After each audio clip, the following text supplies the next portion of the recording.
Bonjour Yannick. Bonjour Marianne. Est-ce que tu peux commencer par te présenter? Bien sûr, donc je suis Yannick, j'ai été tiré au sort en tant que citoyen pour participer à la commission temporaire sur l'intelligence artificielle. Génial. Eh bien, écoute, merci d'avoir participé à ces travaux. Moi, je suis co-rapporteur de l'avis sur l'intelligence artificielle au CESE et je suis au CESE en tant que conseillère au titre du groupe Agir autrement pour l'innovation sociale et environnementale et je représente plus particulièrement France Digital. Toi, est-ce que tu connaissais le CESE? Qu'est-ce qui t'a donné envie de participer à ces travaux?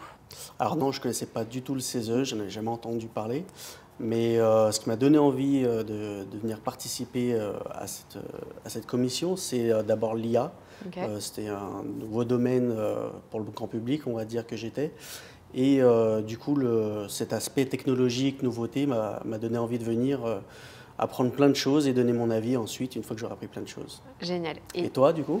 Et moi, écoute, moi j'ai eu envie de participer à ces travaux et d'en être le co-rapporteur parce que dans mon travail aujourd'hui, je travaille beaucoup sur l'innovation, notamment sur l'intelligence artificielle. J'ai vraiment participé aux travaux sur la réglementation de l'IA, etc. Mais dans mon métier, je représente surtout les entreprises innovantes françaises, les startups et les fonds d'investissement dans ces entreprises.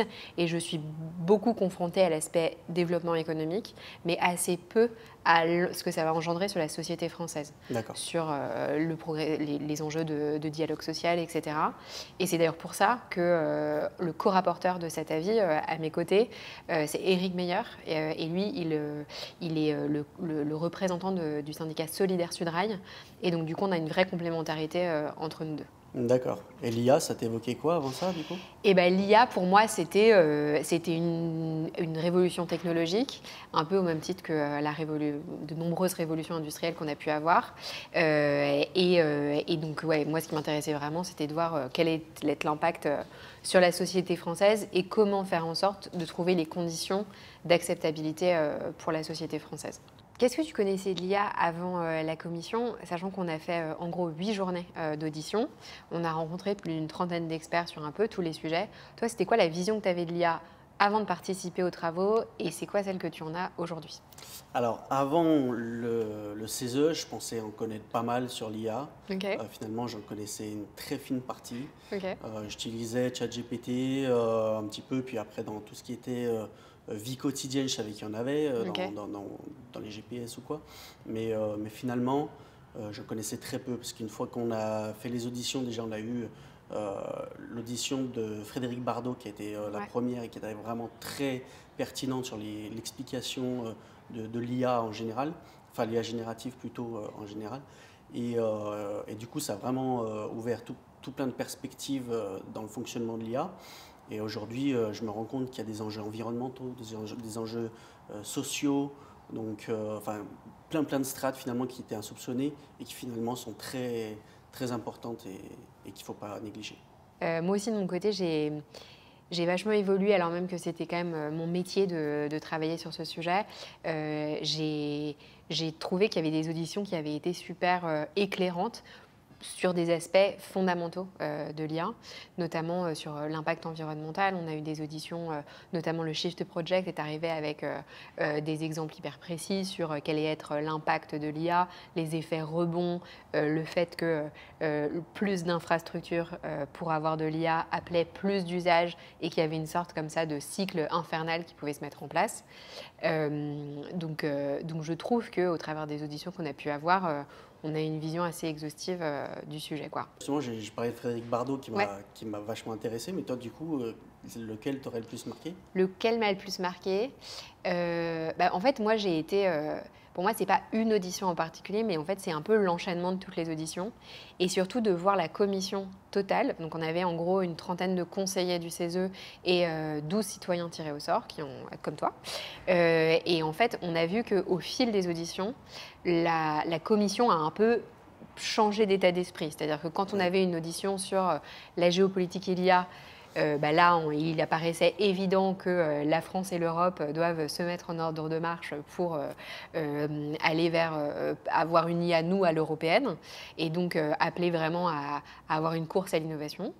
Et on a eu aussi des auditions, je pense notamment à celle de Bilal Benbouzid, voilà, qui nous a complètement bouleversés parce qu'il nous disait qu'en fait, on avait le droit de s'autoriser à penser que c'était possible d'avoir un moratoire sur l'IA.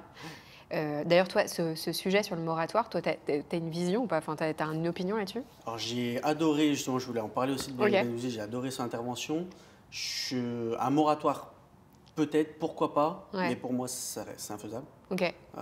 Pourquoi tu dis que c'est infaisable? On prendrait du retard par rapport aux autres pays qui sont déjà devant. Ok. Donc, du coup, ça me paraît un petit peu inarrêtable du fait que ce soit déjà lancé, en fait. Ok.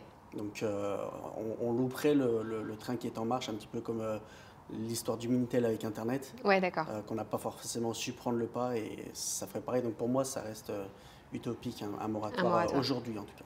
Ok. Et est-ce qu'il y a une préconisation que fait le CESE ou un grand enseignement, en gros, au-delà de l'audition, est-ce que tu retiens un gros sujet? Alors, le gros sujet que je retiens, ça va être la transparence de la part des acteurs de l'IA envers les utilisateurs, finalement. Transparence sur quoi? Transparence sur les fondamentaux de l'IA, comment c'est géré, par qui, pourquoi, et apporter vraiment cette transparence pour que justement le consommateur, l'utilisateur ait confiance en l'IA et en ceux qui la créent, parce qu'aujourd'hui je ne pense pas que ce soit le cas. Ok. Et toi du coup?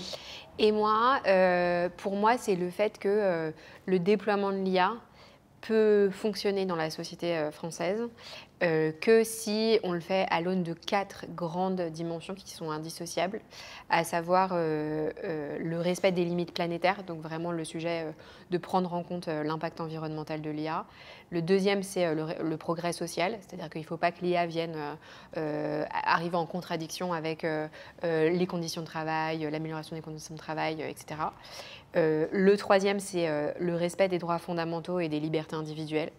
Ça, c'est un peu ce que tu dis, hein, c'est avoir de la visibilité sur les données personnelles, enfin l'utilisation des données personnelles, etc. Et le quatrième, c'est le développement économique. C'est-à-dire qu'en fait, dans la vie, il y a énormément de dimensions qui portent sur l'IA doit permettre le respect de nos droits fondamentaux. Mais moi, j'ai très peur que ces droits fondamentaux, finalement, ne puissent jamais être respectés si on confie les IA uniquement à des Américains ou à des Chinois. Et donc, c'est là où, en fait, la brique de développement économique, de mon côté, me paraît assez essentielle. Et c'est d'ailleurs ce qu'on est le CESE. Enfin, en fait, le CESE, c'est Conseil économique, social et environnemental. Oui, tout à fait. Et alors, au global, qu'est-ce que tu retiendras, toi, de toute cette expérience?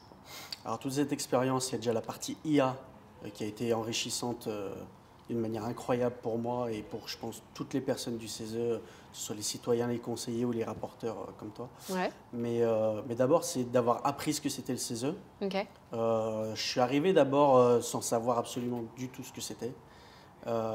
Et en plus, quand je suis arrivé, j'ai vu ce grand établissement avec tout plein de gens. Je me suis senti tout petit, pas forcément à ma place, mais l'accueil des conseillers et de tout le personnel du CESE m'a fait me sentir à ma place. Et aujourd'hui, je suis très à l'aise avec ça. Et en fait, pour moi, c'est vraiment la dernière étape entre les citoyens, qui soient citoyens ou le citoyen de tous les jours, donc ça comprend aussi les conseillers, le citoyen de la vie publique, et donc qui relie juste avant les politiques en fait. Donc pour moi, voilà, c'est vraiment la dernière étape entre ces deux strates qui font que le CESE aujourd'hui me paraît vraiment indispensable. Génial. Et toi, de ton avis en fait de rapporteur qui est nouveau pour toi par rapport à conseiller, c'est quoi du coup que tu retiens? Moi, je retiendrai de cette expérience qu'en fait, pour moi, le compromis, il est vraiment possible sur le sujet. On avait un peu une vision de l'IA ou de l'innovation qui était un peu en dehors de la société française, ou en tout cas qui avait une vraie volonté politique de pousser à l'innovation. Moi, ce que je retiens, c'est qu'en fait, aujourd'hui, les syndicats, ils ne sont pas forcément contre cette innovation. Ils ont juste besoin qu'il y ait du dialogue social, qu'on puisse interroger les travailleurs ou la question environnementale et qu'on l'intègre dans la stratégie et le développement économique. C'est un peu ces 4 piliers-là, comme je disais tout à l'heure, sur le développement économique, mais aussi les limites planétaires, les droits fondamentaux et le progrès social. En fait, pour moi, c'est ça mon principal enseignement. Et j'ai adoré le fait qu'il y ait des citoyens qui soient tirés au sort et qui apportent en fait cette fraîcheur, parce que nous au CESE, on est toujours ensemble en commission, on représente chacun des pans de la société civile, mais je trouve ça aussi très chouette d'avoir la possibilité d'avoir comme ça des gens qui viennent de partout en France, de toutes les tranches d'âge, des gens qui ont fait un peu tous les métiers, et de pouvoir dialoguer ensemble et construire ensemble un avis sur ce sujet où on a tous beaucoup appris ensemble, quoi. Écoute, merci Yannick d'avoir participé à tous ces travaux pendant tous ces quelques mois. Merci à toi, merci à tous les conseillers du CESE et on a hâte, je pense au nom de tous les citoyens, on a hâte de suivre aussi l'avis parce qu'on gardera toujours un œil dessus, c'est un peu notre bébé, donc voilà. Et moi, j'ai été ravie de pouvoir co-rapporter, de faire tout ce travail à tes côtés, aux côtés des conseillers. Cet avis va s'inscrire aussi dans le cadre du sommet de l'IA qui va avoir lieu à Paris. C'est un sommet diplomatique et on compte bien faire en sorte que cet avis qui va porter les conditions d'acceptabilité pour la société française de l'intégration de l'IA fasse le plus grand bruit et inspire d'autres États, notamment sur tous les aspects droits fondamentaux et limites planétaires.